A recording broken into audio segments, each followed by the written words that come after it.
buen día. Bueno, me alegra otra vez estar por acá con tantas caras nuevas cada vez. Ver caras conocidas y no conocidas. Y me alegra que estén en esta vereda compartiendo lo que ofrece la vereda y el arte. Dentro de todo ese camino espiritual que no resulta siendo solo individual, sino que resulta siendo colectivo. La idea hoy es que vamos a hablar sobre pedagogía, hoy específicamente sobre 5 temas importantes de lo que sería el desarrollo del ser humano y cómo podemos acompañar eso a nivel pedagógico para hacerlo de la mejor manera. Entonces, uno es poder ver el ser humano como un ente que madura gradualmente. El otro es verlo como que está compuesto por 3 elementos, ¿no? Cuerpo, mente y corazón. Una de las formas de decirlo, pero no somos solamente una cosa, sino somos varias. La otra es qué relación hay entre esa creatividad con la inteligencia. Y de ahí vemos 2 puntos que nos apoyan esto, y uno es el movimiento o el juego, dependiendo de la etapa en la que estamos, y lo que sería el contacto con la naturaleza. Entonces la idea es poder interconectar estas 5 cosas. Resulta que cuando vemos el ser humano, lo vemos como un conjunto, ¿no? Y como un conjunto que se desarrolla gradualmente. ¿Eso qué quiere decir? Llegamos a esta encarnación y llegamos con todas las disposiciones puestas pero esas disposiciones y ese desarrollo se va a dar según nuestras experiencias y cómo nuestro cerebro se va haciendo conexiones en él para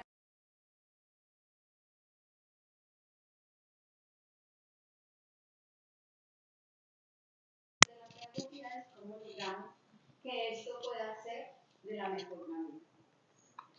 Entonces, hay una cosa importantísima y es que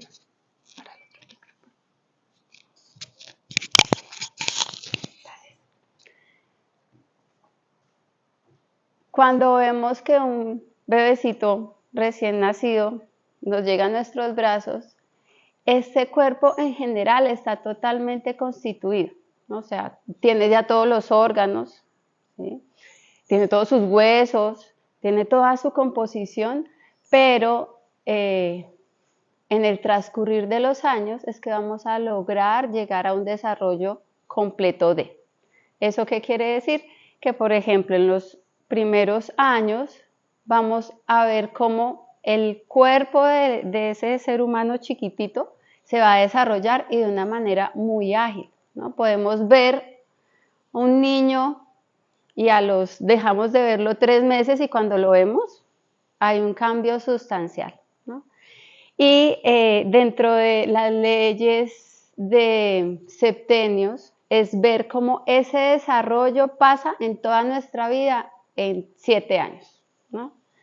7 años, 7 años, 7 años.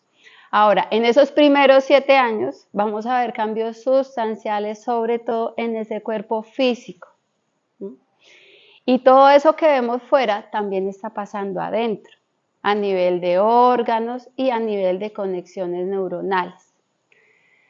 Cuando un bebecito nace, tiene toda su capacidad cerebral y resulta que en los primeros 9 meses hay un montón de cambios a nivel de esas conexiones porque él está haciendo todo un desarrollo para poder lograr esas conexiones.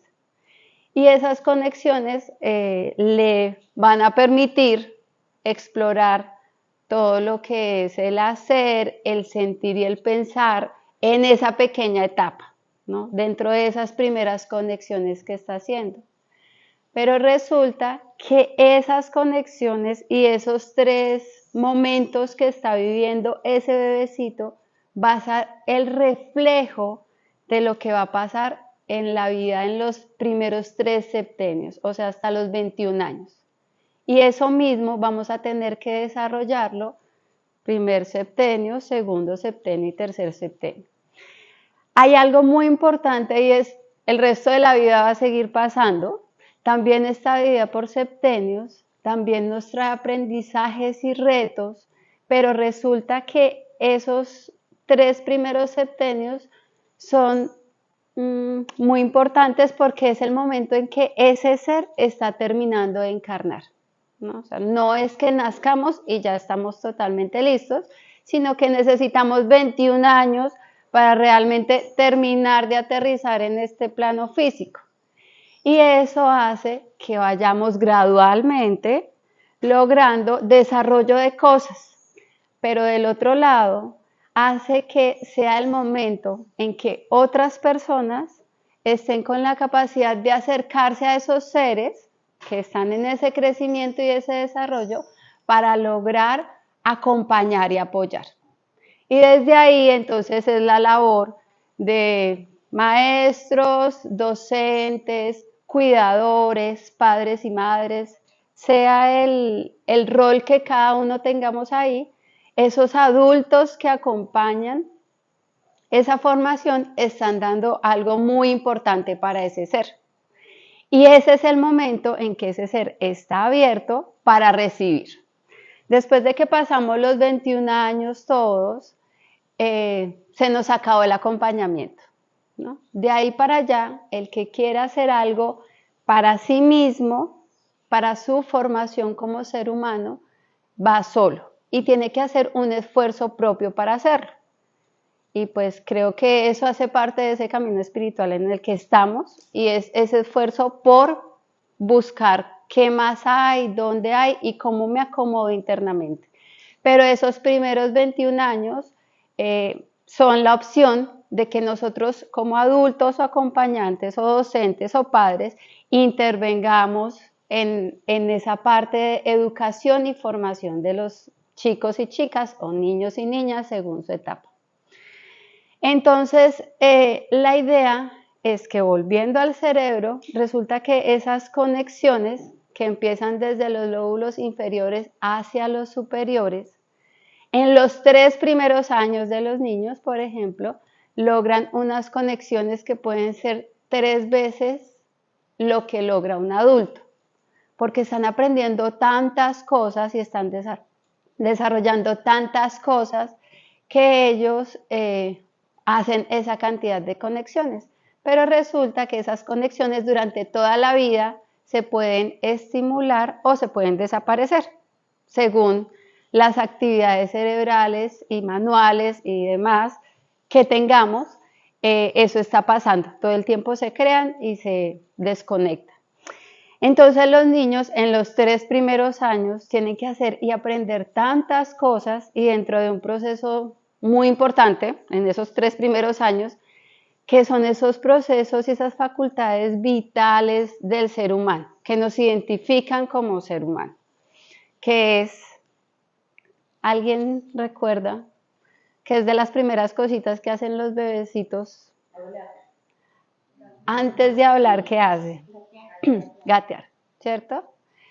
Lo primero que ellos van a hacer es gatear, y ese es un proceso porque no nos vamos a quedar en el gateo, sino es un proceso para erguirnos y caminar. ¿Realmente? Claro, primero se sientan y equilibrio, ¿no? Porque la cabeza les pesa tanto que es complejo. Después ya vamos a 4 y después la idea es que lleguemos a 2 y es una gran conquista de ese bebé y de ese ser humano poder llegar a erguirse, ¿no? Después de eso, ¿qué hacen los bebés? Hablar, ¿cierto? Ya lo habían nombrado y es de ahí vamos a llegar al punto de poder hablar. Y ese también es todo un proceso. Entonces imagínense la cantidad de conexiones que tienen que hacer para poder imitar la ubicación de los músculos fonadores para que puedan lograr sonidos que están escuchando a su alrededor. Entonces empiezan a imitar esas ubicaciones para poder comunicarse. ¿Listo? Y lo último que hacemos es ya empezar a pensar, ¿no? A pensar al nivel de un niño de 3 años. Y ahí es cuando los niños se referencian como yo, ¿no? Entonces, primero, simplemente mamá, papá, agua, tete, pero ya después es yo quiero, yo hago, yo solito, ese yo es estoy pensando y estoy pensando en algo y empiezo a expresarlo por medio de la palabra, ¿no? Entonces, todas esas conexiones permiten que vayamos llegando a un desarrollo, pero resulta que ese desarrollo realmente nunca para, ¿no? Continuamos aprendiendo y continuamos haciendo cosas. Y hay un proceso muy importante que se llama la melanización. La melanización lo que hace es lograr esas conexiones, ¿no? Es poderle poner unas sustancias entre proteínas y carbohidratos que ayuden a esas conexiones neuronales. Ahora, lo que estamos hablando es cómo logramos que en nuestra intervención con estos seres les ayudemos a melinizar para que puedan tener mejores conexiones, más ágiles, más originales, ¿sí? Y que se den. Obviamente todos los tenemos, ¿sí? Porque hacemos conexiones y podemos adelantar cosas y aprender cosas, pero hay unos estímulos que van a lograr que eso se haga de mejor manera o que no se haga, ¿no? Entonces, cuando sabemos que necesitamos que haya ese proceso, la idea es poder buscar las formas de que esto suceda y que sean las mejores formas. Entonces, cuando vemos que hay un desarrollo gradual del ser, la idea es que podamos acompañarlo de una manera gradual, porque cuando sobreestimulamos podemos generar estrés y podemos generar una apatía también, ¿no? Entonces, si sabemos que hay un desarrollo gradual, ¿sí? Y hay unas necesidades específicas que se generan en ese ser, es cómo podemos acompañarlos. Entonces, si estamos, por ejemplo, en este proceso de poder andar, de poder hablar y poder pensar, la idea es que ellos tengan la posibilidad de acceder a eso que necesitan, ¿sí? Y de una manera no sobreestimulada, sino de una manera más natural. Pero además de esto, dijimos que también hay como una composición trimembrada del ser humano, que podría ser nombrada como cuerpo, mente y corazón, o que podría ser nombrada también como cuerpo, alma y espíritu. Y hay otras posibilidades de esa trimembración que realmente van a lo mismo, ¿no? A que el ser humano no es solamente una cosa, sino que somos 3 cosas que tenemos que cuidar y que eso también nos va a llevar a cómo acompañarla de la mejor manera para no sobreestimular solamente uno de los lados.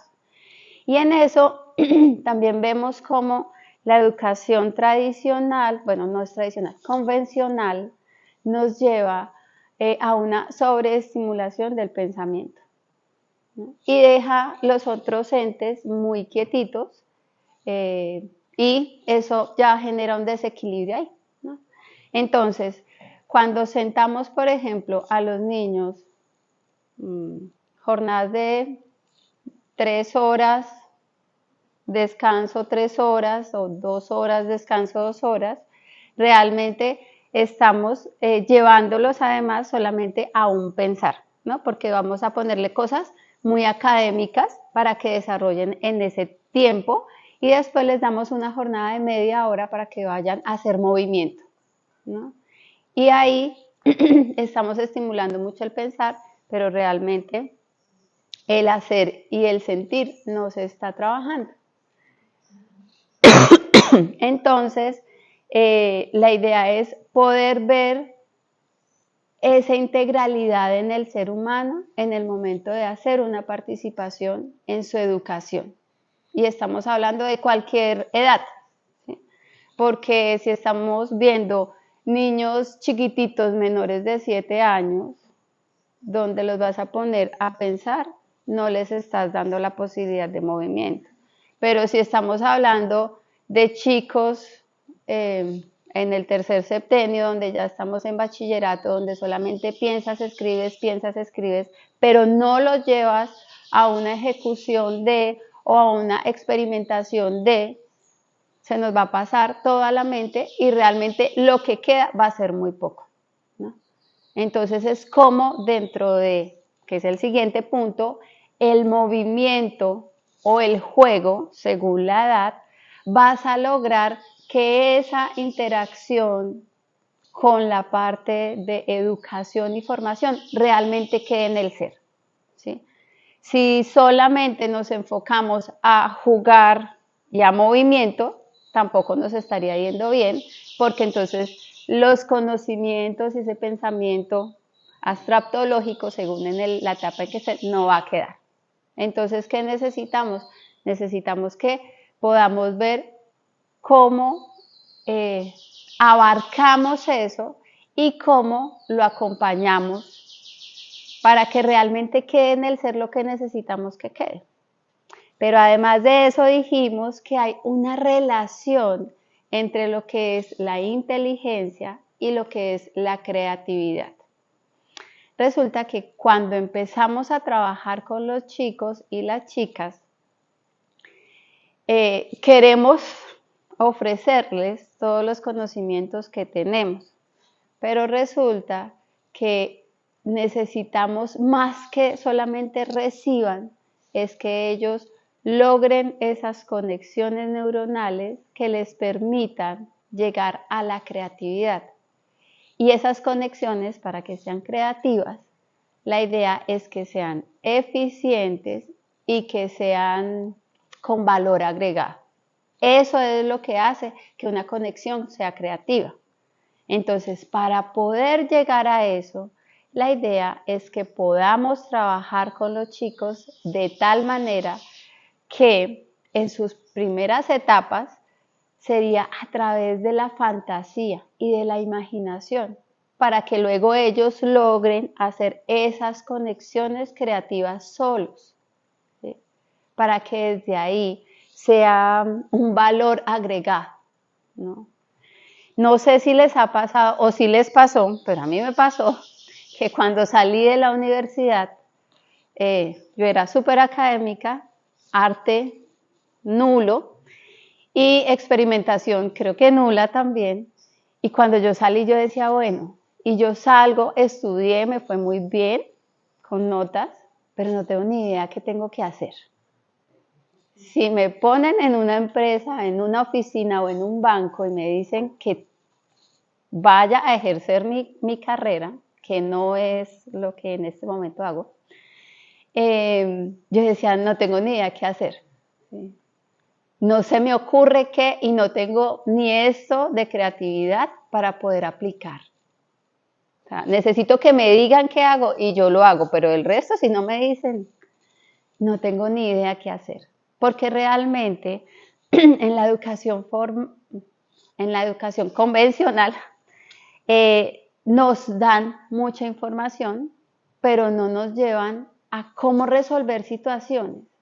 Y realmente eso es algo muy valioso en este momento de nuestra historia, aún más. Cómo ser creativos y resolver situaciones.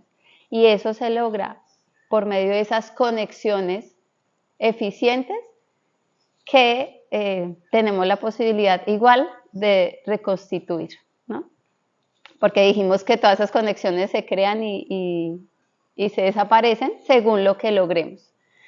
Cuando los chicos están en todo ese proceso de formación y aprendizaje por las necesidades del ambiente en el que están, ¿no? Porque estamos en los primeros años y necesitan aprender a hacer cosas, se van estimulando solas. Cuando ya somos adultos, pues es necesario que las ayudemos a estimular. Y de hecho, realmente, como que el desarrollo máximo del cerebro se logra a través de los años por medio de estudio, de conocimiento, de experiencias, de lograr solucionar, hacer, poner, crear, ¿sí? Porque desarrollemos y esforcemos nuestro cerebro pero ese ya es el proceso que nos corresponde como adultos para poder lograrlo, ¿no? Entonces, cuando vamos a ver, vamos a encontrar como una cercanía entre lo que es la inteligencia de un ser y la creatividad de ese ser, porque es cómo ese ser puede estimular una, no necesariamente es igual, pero se puede estimular una y se puede estimular la otra para que se pueda llegar a mejores niveles de desarrollo y de interacción con el mundo completo.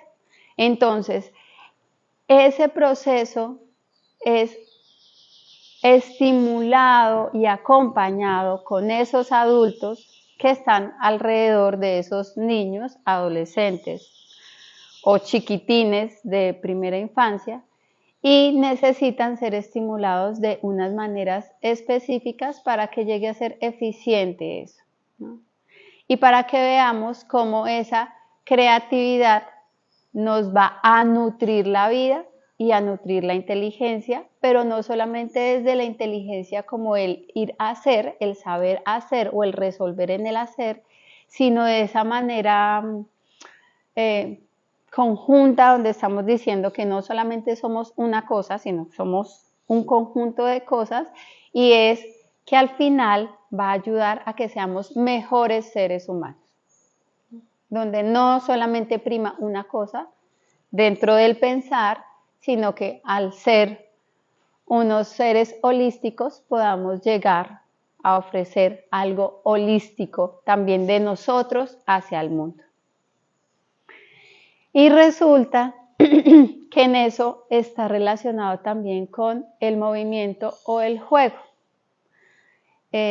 ¿Recuerdan cómo fue su paso por el colegio?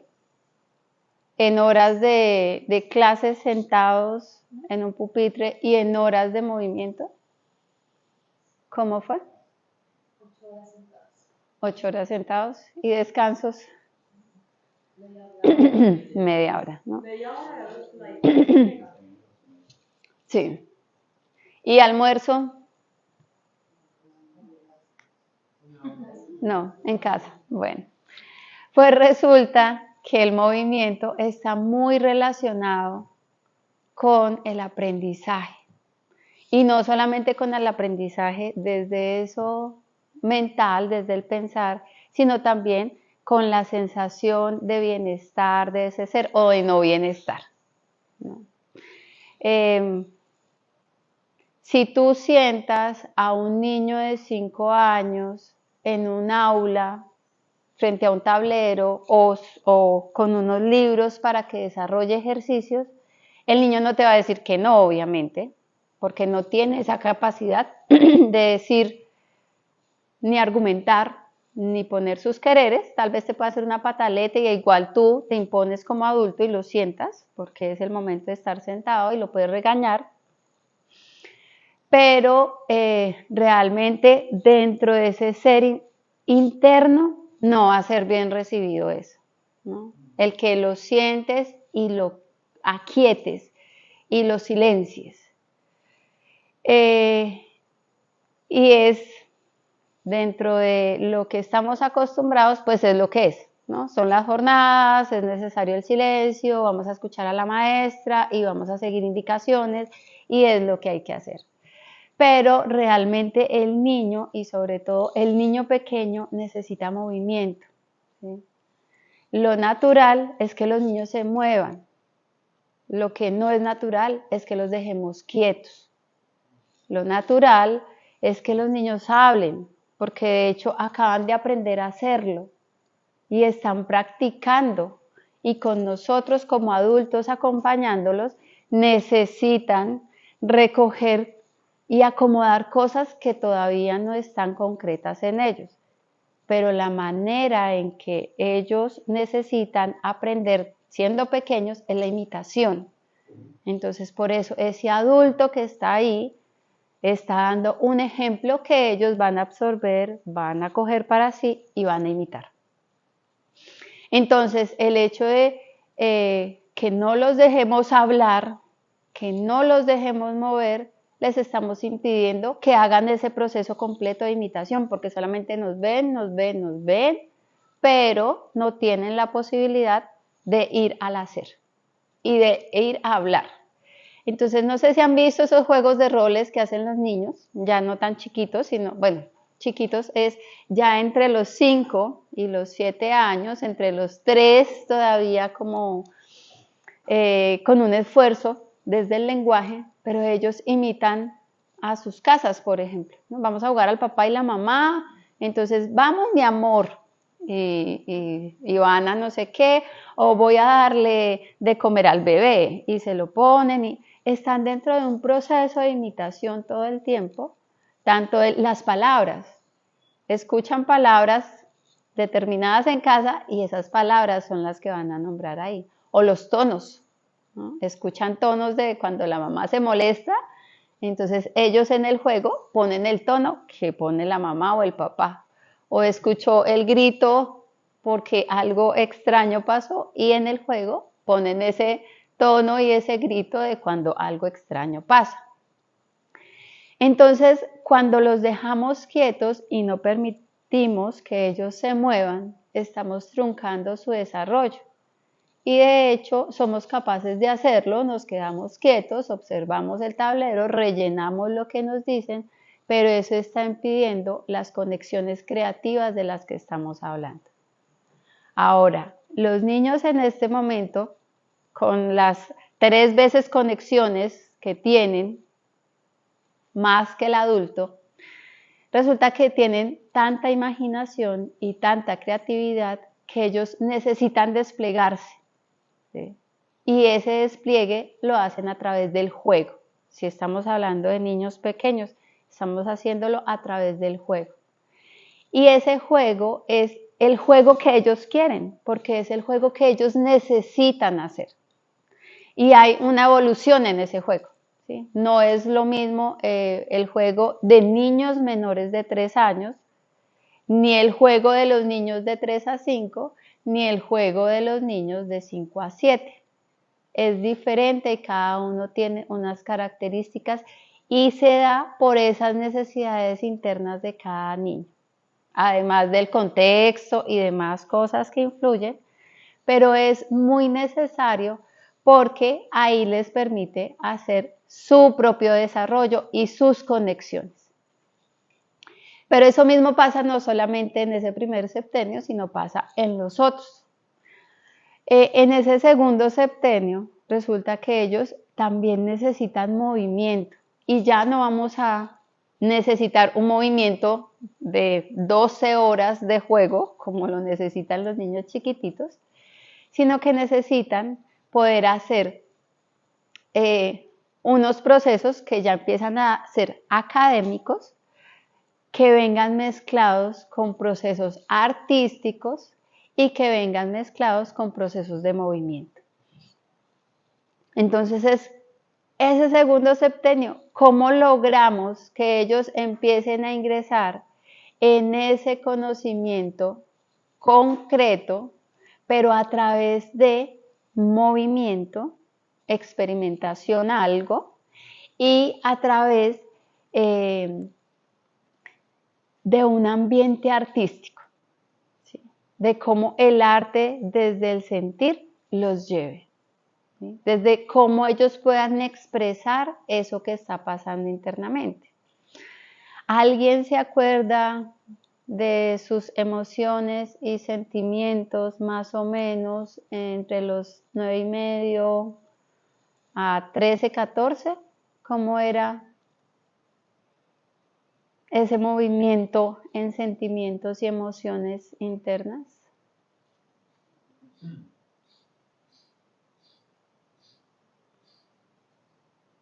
Sí.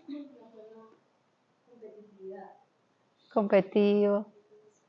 Jugamos mucho de competencias, de siempre como que estamos en esa, como, claro, no quiero quedar atrás, como que te instauran también un poquito eso, y entonces tienes que enfrentarte a mejorar tus capacidades para mejorar. Mm. ¿Alguien más se acuerda qué pasa con esas emociones y sentimientos? O si tienen niños más o menos a esas edades cercanas que ustedes hayan observado de cómo los ven, ¿no? A mí lo que me pasaba, según recuerdo, que no sabía cómo expresarlas. Entonces las expresaba en el dibujo. En dibujo. Yo dibujaba y expresaba mis emociones, lo que sentía y no lo podía expresar. Pero están pasando muchas cosas internamente, ¿no? Sí. Miedos, muchas inseguridades y miedos. Como la forma de relacionarse, como quieren los otros. Las relaciones son, o sea, como antes teníamos amiguitos con los que jugábamos en el jardín y la arenera y estaba chévere, pero ya cuando entramos en esta etapa, los amigos y las amigas son fundamentales, ¿no? Ahí ya, y empezamos unos roles sociales diferentes, ¿no? Cómo nos relacionamos con nosotros cambia totalmente. Y sí se mueven muchas cosas internamente porque estamos en otra etapa. Mañana hablamos de eso, pero sí. Entonces, en ese revuelto interno y en esas nuevas emociones y sentimientos, pues resulta que necesitamos cómo expresarlas, ¿no? Y cómo acomodarlas, ¿sí? Y ahí aparece el arte como un medio fundamental para poder acompañar ese proceso. Pero resulta que además de arte también está el movimiento, porque el movimiento permite que ese ser se acomode de una manera particular. Y es cuando ustedes se acuerdan cómo aprendieron las tablas de multiplicar. De memoria, ¿cierto? Y repita. Sí. Y hasta hoy. Es una buena frase porque resulta que lo hicimos de memoria todos, ¿no? Y repetíamos y repetíamos. Yo me acordaba que hasta lloraba y repetía. Y hay veces que se nos olvida todavía porque resulta que eso lo hicimos solamente con el pensar, ¿sí? Resulta que hay una forma en que les enseñamos a los chicos y es saltando lazo. Entonces saltan lazo y vamos repitiendo las series. ¿Sí? O hacemos chocada de palmas y vamos repitiendo las series. ¿Sí? Y la planteamos desde otra manera, porque cuando uno moviliza el cuerpo, mientras que está haciendo al mismo tiempo algo desde el pensar, logra que eso quede realmente. Cuando no, todavía no nos acordamos de las series y nos confundimos, ¿no? Y necesitamos, pues es más, ahorita ya es fácil, ¿no? Todos sacamos el celular y ya tenemos ahí la solución. Pero ese proceso, entonces, para decirles que los procesos de movimiento y juego ayudan un montón a los niños en este proceso de formación y educación. Y es uno, ayuda a esos procesos cognitivos y de memoria complejos, el movimiento ayuda, el juego-movimiento. Si hacemos un juego de, no sé, fichitas, de levantar o de unos recuadros en el piso y saltamos, y eso le va a quedar más al niño a que si solamente le das un concepto para que él lo coja y lo ponga en su cerebro. Pero además de eso, también les ayuda a que tengan menos estrés, ¿sí? Porque la sobreestimulación estresa a los niños, entonces es como ayudarles a que tengan una sensación de bienestar, ¿sí? Que sea realmente plácido y cómodo aprender, no que sea como clase de matemáticas, con sufrimiento, no como, no, clase de matemáticas. No, oiga, clase de matemáticas, vamos a saltar lazo, ¿no? Vamos a ver hoy qué es el juego, tengo ganas de ir a hacerlo, ¿no? Quiero ir a hacerlo. Entonces, el movimiento ayuda a que sea más fácil el aprendizaje, haya más posibilidad de memoria, a que realmente eso que entra se quede en ese ser, ¿sí? A que el niño esté tranquilo en el momento de hacerlo y que se sienta con bienestar. Entonces es muy importante que en los procesos en que acompañemos a los chicos podamos ofrecer esas posibilidades. Pero además de eso, hablamos de la quinta, que es la naturaleza. Creo que cada uno de los que estamos acá crecimos y fuimos educados en contextos diferentes, pero dentro de esa imagen de colegio o escuela en el que estuvimos, físicamente, ¿qué recuerdos tienen? ¿Cómo eran sus colegios o escuelas? Concreto. Mucho concreto. ¿Alguien tuvo la posibilidad de un colegio campestre? Pues no campestre, pero con parques muy grandes y animales, tenía llamas y ovejas. ¡Wow! ¡Qué privilegio! De todas maneras es muy como el salón, aunque el mío, por ejemplo, no creo que si era muy verde y eso, pero siempre está, pues no sé, como los colegios acá, es que son como, pues uno está en el salón encerrado en concreto y bueno, entonces sí salíamos a la luz. Sí. Con paredes muy altas. Sí, para que no nos fuéramos. Sí, realmente esas son las características generalizadas, en algunos casos con mejores condiciones, como la amiga tuvo. En otros casos, mi colegio no tenía ni una plantita. Era media cuadra nomás, edificio, o sea, íbamos para arriba porque necesitábamos crecer. Obviamente, pues, todo en concreto, barras en las ventanas, y el patio totalmente cementado porque era una cancha, ¿sí? Ni una matita. Y además hubo una época en que a los docentes les dejaban parquear el carro ahí. O sea que nos quitaban la mitad del espacio con el carro de los profesores. Entonces, esas fueron las condiciones que nos correspondieron a nosotros y estamos aquí. Pero realmente si vemos qué es lo que necesita un ser humano, y en ese momento un niño, niña o adolescente, es el contacto con la naturaleza. Todos hemos pasado por ciudad en algún momento o vivimos en ciudades y en este momento estamos acá, pero si comparamos la sensación que tenemos de estar en una ciudad o de estar aquí en el espacio del ashram, ¿notamos diferencias? ¿Qué se siente más cómodo y con bienestar? La naturaleza, ¿no? Entonces es en los niños cuando les permitimos ese contacto con la naturaleza en estos espacios de formación y educación, a ellos se les permite desarrollar la creatividad, que acabamos de hablar de ella y de las conexiones y de cómo ser efectivos.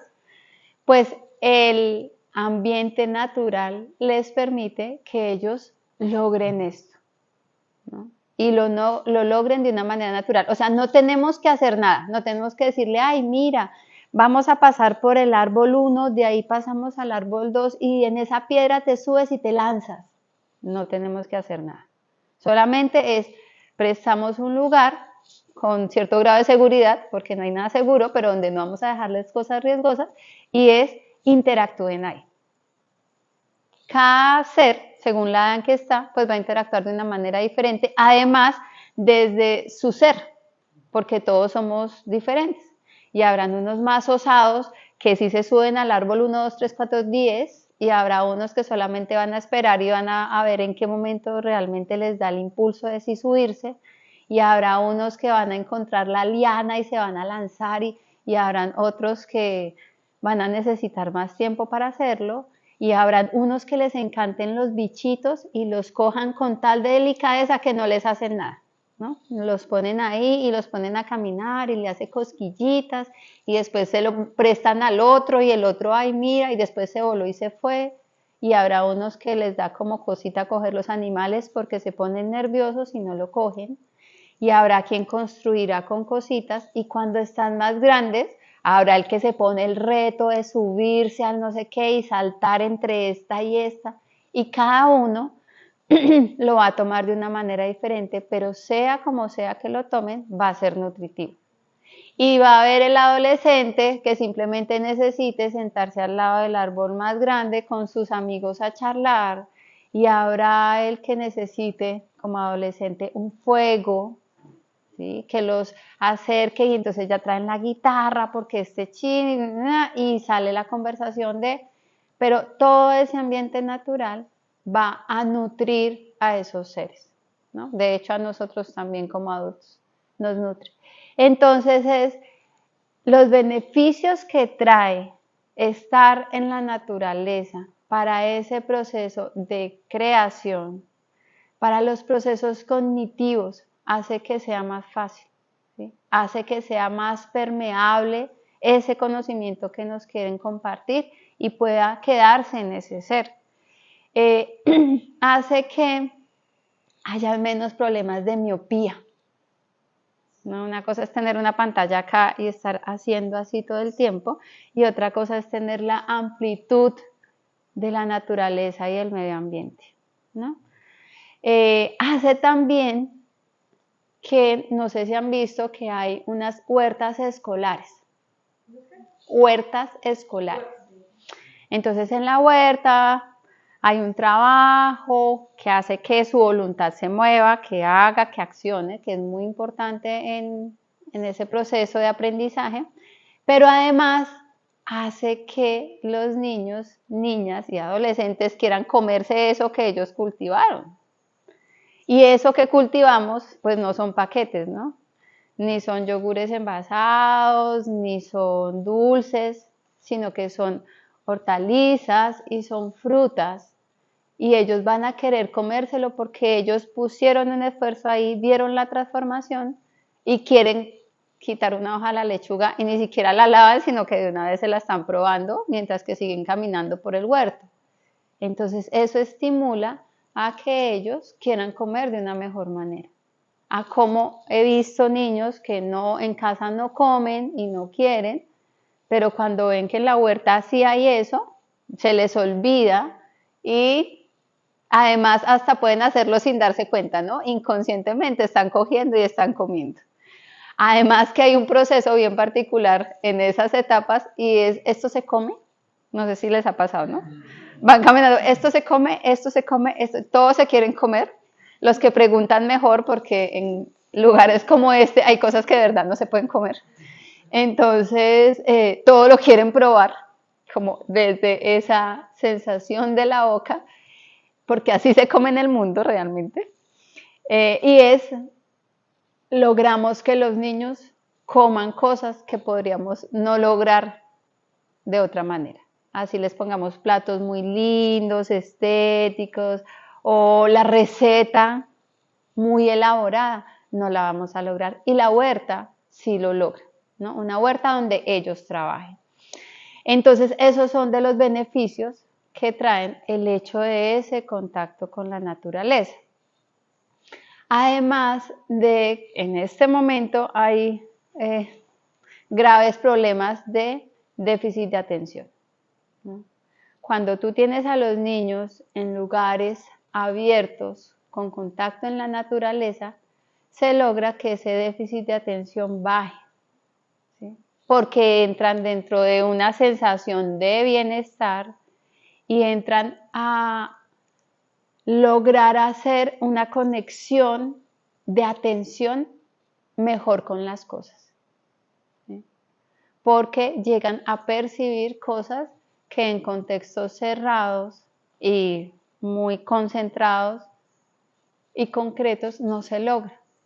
Entonces, ese ir y estar y compartir con la naturaleza hace que ellos quieran más, ¿no? Y además, dentro de esa libertad de juego y contacto y exploración, tanto en el movimiento como con la naturaleza, ellos logran poder ser y estar, ¿no? Ellos logran poderse conectar con querer más, ¿no? Con eso se logra también desarrollar el asombro, ¿sí? Que eso es vital con los niños, sobre todo en ese segundo septenio, primero y segundo septenio, de que ellos lleguen y se asombren con cosas. No sé si se han dado cuenta que ahora es un poco más difícil, ¿no? Como que es Navidad, el niño, mi sobrino, y le voy a llevar el mega tropper del no sé qué esté de moda, y se lo llevo, y él va a decir, ay, gracias tía, porque está tan acostumbrado a que tiene todo y tanto, y todo es tan pro, ¿no? Que le lleven algo como que no es algo que realmente llegue a su ser ni es llamativo, porque ya nada es más de lo que ya conoce. Y además lo saturamos con un montón de imágenes, todas las promociones que hay, del Pro, Pripra, de muñecos, de juegos, entonces ya están tan saturados de estas cosas que le puedes llegar con algo y no se va a asombrar. Pero eso a nivel de juegos, plástico y tecnología, y si lo pasamos a, mira este animal y, oye, están pasando los monos. No, pues realmente ya nada las impacta, nada les asombra, y es cómo poderlos llevar a que eso sí pase. Y con lo que pasa en la naturaleza se logra ese tipo de asombros, ¿no? También es la capacidad de asombro de quien lo está mostrando, ¿no? Nosotros como adultos, o como acompañantes, o como padres, o maestros, o lo que nos corresponda, es también nosotros qué capacidad de asombro tenemos para mostrarle al otro esto que es hermoso, o los colores, o las formas, o yo nunca había visto esto. Pero si nosotros tampoco estamos en nuestra capacidad de asombro, ellos están aprendiendo a nivel de imitación. Y además es un proceso, ¿no? Como cuando son chiquititos, todo lo ven, todo lo cogen, pero todo lo pasan muy rápido porque están muy chiquitos, y después entonces ya se pueden quedar un poco más ahí, pueden observar, pueden asombrarse, pero como cuando ya están adolescentes y están en esa etapa de ese pensamiento abstracto, pueden querer entrar a investigar y a saber y a conocer, ¿no? Entonces, dentro de ese proceso, de manera sana, podemos llegar a que ellos realmente quieran estudiar y realmente quieran saber, no por la nota, ni porque fue lo que me tocó, ni porque me lo pusieron, sino porque realmente en ellos haya un interés de saber qué es, por qué es, qué pasa después de, por qué pasa eso, ¿sí? Y ese interés lo abrimos a través de todo un acompañamiento. No podemos esperar que porque sí, él quiera saber o ella quiera saber, sino es cómo podemos apoyarlo para que realmente quiera saber. Y siento que eso en este momento es muy importante, porque información tenemos por donde quiera, ¿sí? Ya en este momento no tenemos un problema de acceso a la información.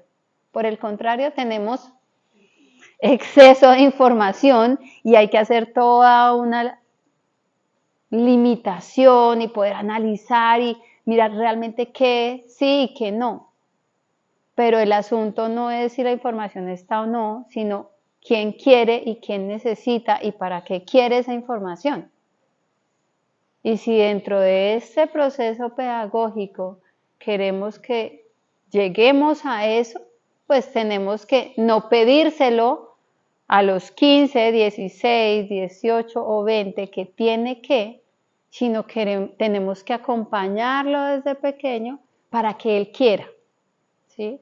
Y él pida, y él busque, y él encuentre, y llegue a ese momento de poder analizar y decidir qué cree y qué no, porque en este momento pues hay información de toda índole, ¿no? Y entonces se puede hacer una clasificación de todo eso que nos llega, qué es y qué no es, ¿no? Y que ellos desde ese juicio y razón y entendimiento puedan llegar a eso. Pero sin olvidar lo que nombramos de no es solamente conocimientos, sino como somos seres integrales, entonces llegamos a un conocimiento que tiene que pasar por el corazón para decir eso no es y para que además cuando ya terminen esos 3 ciclos tengan para entregar, porque ellos están recogiendo para ellos como formación y después ya salimos todos, después de los 21, a decir hago parte de esta sociedad, humanidad, ¿sí? Mucho más amplio y que estamos construyendo conjuntamente.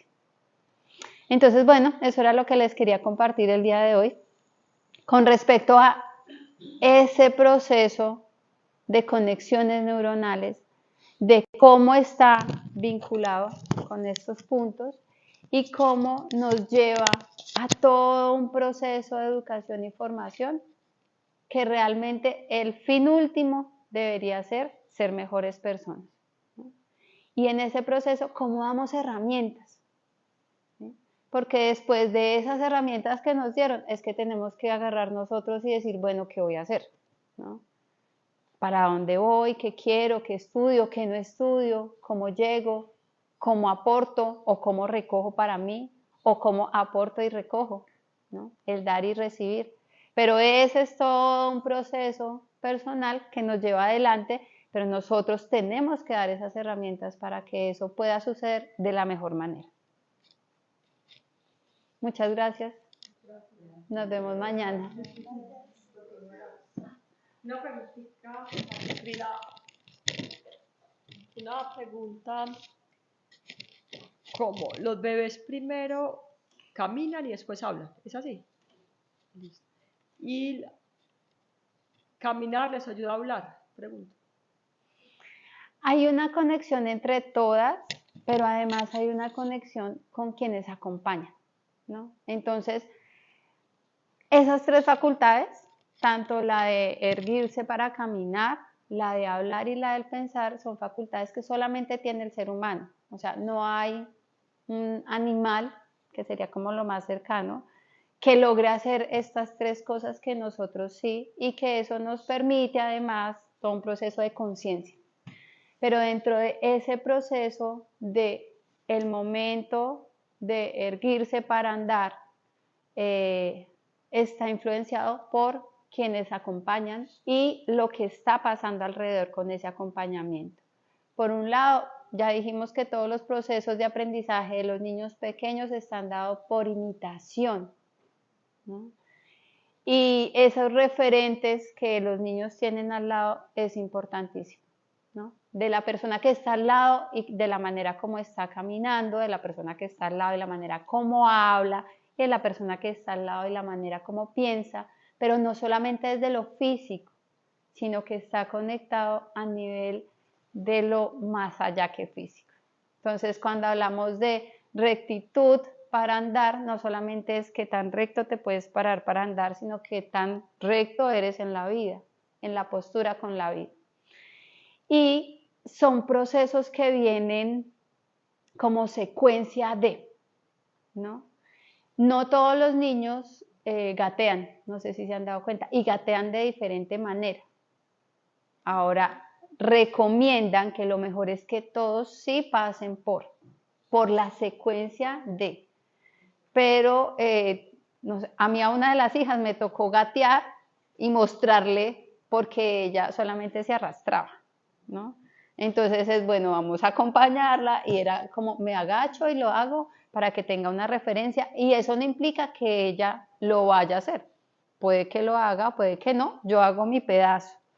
Pero el hecho de esa secuencia hace que ya logrado esa facultad se libere y se desarrolle dentro de ese desarrollo cerebral la necesidad de que llegue al habla, ¿no? Y además que vienen, porque es simultáneo, pero va por fases, ¿no? Entonces ellos están escuchando desde que están en la pancita, ellos identifican la voz del papá y la mamá. Y si escuchan a uno, saltan y ya. O sea, desde ahí ya están escuchando. Y esa escucha es lo que les ayuda en el proceso de poder hablar y todo su proceso fonador. Entonces es para que lleguen allá, vienen trabajándolo pues desde el vientre, pero necesitan liberar uno, lograr esa facultad de hablar para empezar a desarrollar la otra. Igual cuando son bebecitos hacen beta, y uno dice, ¡ay, dijo mamá! Sí, todavía no ha dicho mamá, pero uno está feliz porque suena muy similar y él está ahí haciéndole. Eso no va a parar, pero cuando ya se para, ahí es cuando dice, listo, esta energía que se fue, yo poderme andar y ya lo puedo hacer sin pensar y sin tanto esfuerzo, ahora va dirigida a la palabra. Y ya después de eso, entonces viene el proceso de decir, listo, ya hablo, no hablo perfecto, todavía hay verbos que no sé conjugar, palabras que no sé, pero me comunico y ya me hago entender, listo, ahora puedo empezar con el pensar, porque ya se empiezan a percibir como un ser, ¿no? Como un yo. Entonces van con la secuencia, una tiene que ver con la otra, ¿sí? Como si estuvieran haciendo relevos, ¿no? Entonces te entrego el palito, ya la logré, ahora vamos al siguiente, ya la logré. Pero además también está relacionado con el ser que está al lado, ¿no? ¿Qué tan veraz es la palabra de esas personas que están enseñándole a hablar al niño? ¿O qué tan no veraz? ¿No? ¿Alguna otra pregunta? Yo quiero hacer un aporte, permiso, en relación a esto. El ser humano, antes de desarrollar su lenguaje verbal, desde que nace el bebé, tiene un mundo súper rico que tiene que ver con lo que acabas de decir, cómo también el entorno propicia ese desarrollo creativo de ese bebé en su lenguaje prelingüístico y protolingüístico. O sea, el devenir del lenguaje verbal como lo conocemos, de este nene habla, es mucho anterior y es desde que nacen y empiezan a balbucear. El balbuceo es parte del lenguaje. Si no hay un balbuceo, no hay una cadencia entonacional, en ese... O sea, todo ese contorno melódico es sonoro musical.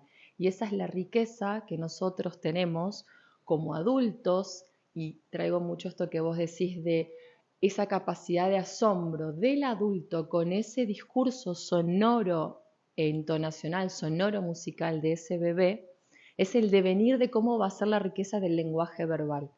Incluso hay muchos niños que retardan, o sea, que hay digamos, como dentro de las etapas del desarrollo, una cierta demora en la adquisición de un lenguaje verbal, pero no así en la riqueza de su lenguaje sonoro musical.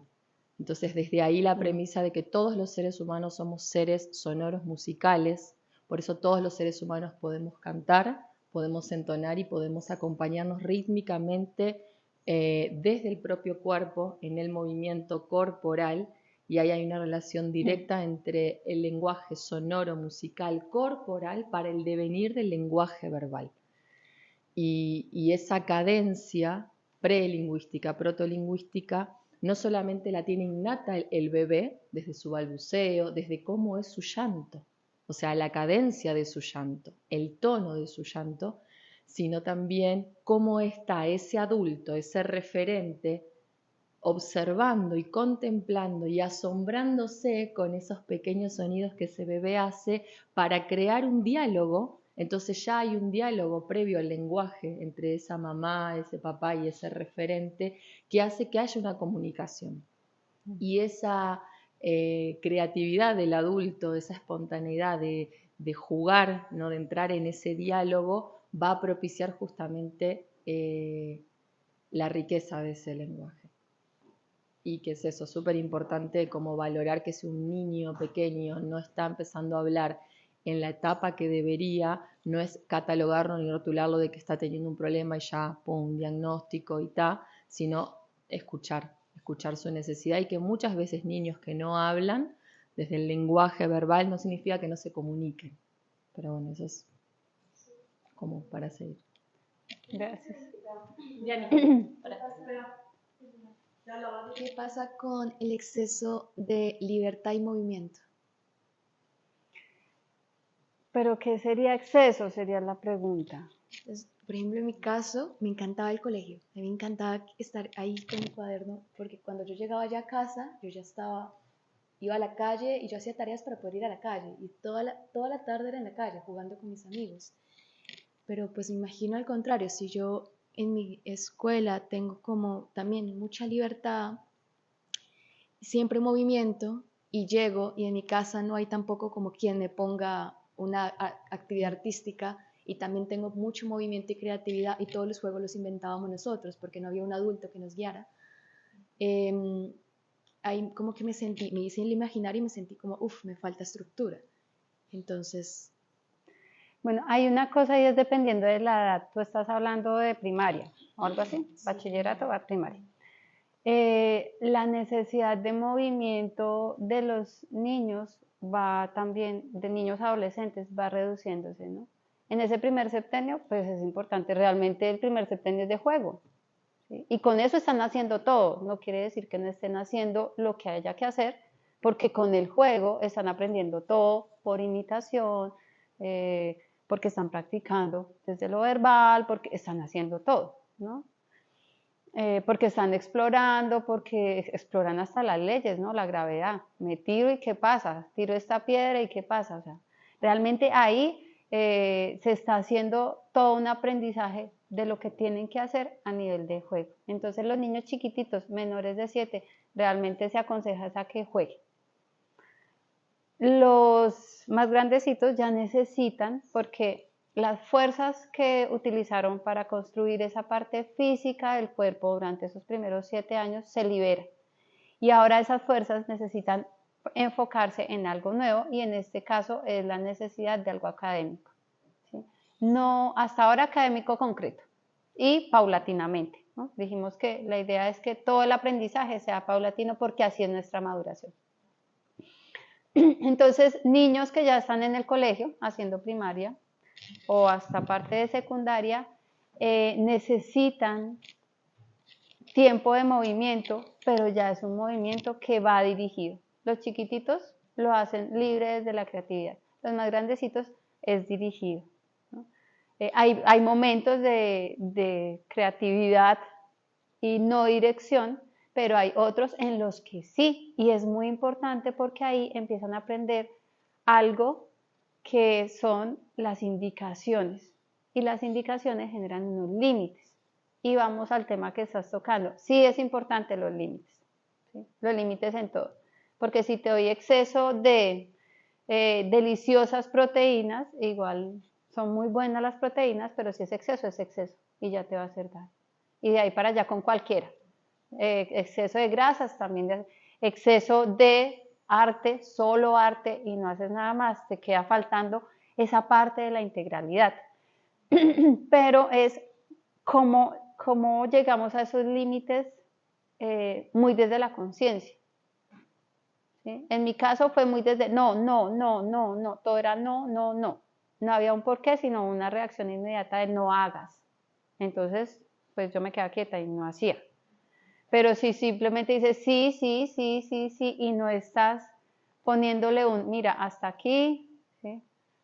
Tiempo de pantalla, lo conveniente para tu edad es esto, necesitas comer es esto, necesitas estudiar hasta aquí, vas a hacer hasta aquí, y siento que también es muy personal, ¿no? Hay niños que necesitan más tiempo para pintar, por ejemplo, porque esa es su forma de expresión, o quienes son músicos y necesitan tiempo para hacer música, porque esa es su forma de expresión.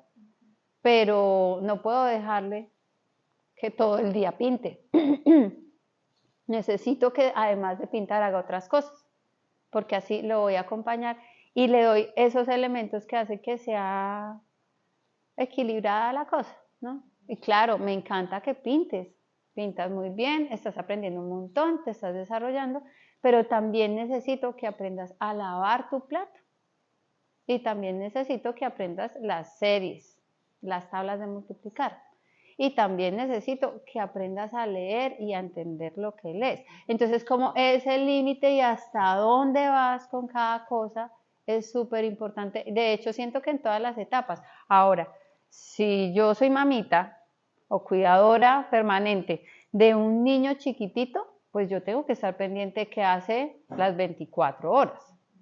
Pero si ya vamos con un niño de 10 añitos, ahí ya puedo decirle, claro, yo te suelto un poquito y tú ya sabes hasta dónde tienes que ir, estoy pendiente, pero ya no estoy encima. Y a un adolescente no le puedes quitar el ojo de encima, pero ya no puedes ir a decirle que haga y que no haga. Levántate, lleva, mira, pon, porque ellos ya tienen una vida, además están ganando independencia, ¿sí? Cómo autodominarse, ¿sí? Cómo relacionarse, es claro, yo te dejo, igual estoy pendiente porque no voy a dejar que dentro de tu exploración te mandes por el barranco, pero hay unos límites, ¿no? Entonces sí es muy importante y saber por qué esos límites, ¿sí? Desde dónde yo le digo si haga esto o no haga esto, porque como ellos nos leen más allá, entonces no van a leer solamente que yo le diga no, sino es, si yo le digo no y estoy con inseguridad, me lee la inseguridad. Si yo le digo no, pero estoy totalmente segura de por qué le estoy diciendo no, ya desde mi firmeza está leyendo que ese es un no de verdad. Porque si no, después me hace ojitos y ya le dije sí. Dime. Por aquí hay una pregunta por Instagram.